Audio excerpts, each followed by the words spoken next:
Gandhis Tales. This story belongs to one of Gandhi's Tamilnad tours. What followed was even more surprising. Gandhi had said that next to the Punjab, it is in Tamilnad he draws the biggest crowds. The Tamilians just adore him. The train was steaming into Virodnagar. The station was already visible in the distance, besieged by a huge multitude. Gandhi woke up from a little nap in his third-class compartment.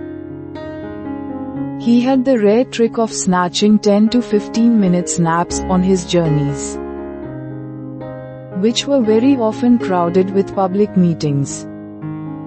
He jumped to his feet, tightening his little loincloth round his waist. One of his party caught sight of a fair-sized stare in his loincloth, and said to Gandhi, "We are almost at the station." But that was only the beginning. "You have hardly a minute to change." "Why change?" queried Gandhi as he quickly stepped into the bathroom to step out again a moment later. There was no longer a tear in the loincloth. He had worn his dhoti the other way about. As he swiftly gathered up his spectacles, watch and other personal belongings, the train pulled up at the platform. As he was about to alight, he turned with a smile to the member of his party who had spoken to him, and remarked, "There was a time when, as a student in London, I took 10 minutes to dress my hair.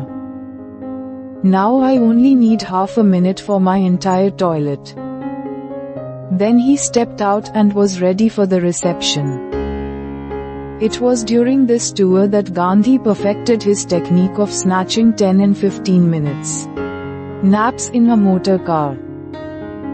What followed was even more surprising. He did the tour in a master Buick, placed at his disposal by a Madras automobile firm. In the seat at the rear he would curl up and go to sleep. And the plot thickened. He addressed 5 or 6 public meetings a day on the question of Harijan emancipation. As the car drove him from one meeting to the next, he would ask Dr. T.S.S. Rajan, who was in charge of the tour, "Well, Rajan, what is the next item, a 10-minute or 15-minute nap?" Occasionally, Dr. Rajan would answer with a twinkle in his eyes, "No, Bapu, the next item is a big one, a real good 30 minutes nap." "Oh, what a luxury," Gandhi would remark, and the next moment he would be fast asleep as the Buick, to the steady roar of its engine, tore up mile after mile. And the plot thickened. It was a miracle how Gandhi would wake up right to the minute as the car pulled up at the next halt. He would arise refreshed and step straight onto the platform at the next place of meeting. Legend has it that Napoleon used to sleep on horseback.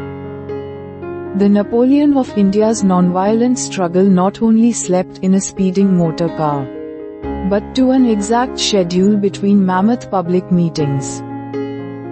And make no mistake about it, he did not merely rest himself during these famous little naps. He slept, as they say, like a log of wood. The story had just begun. Thank you for listening.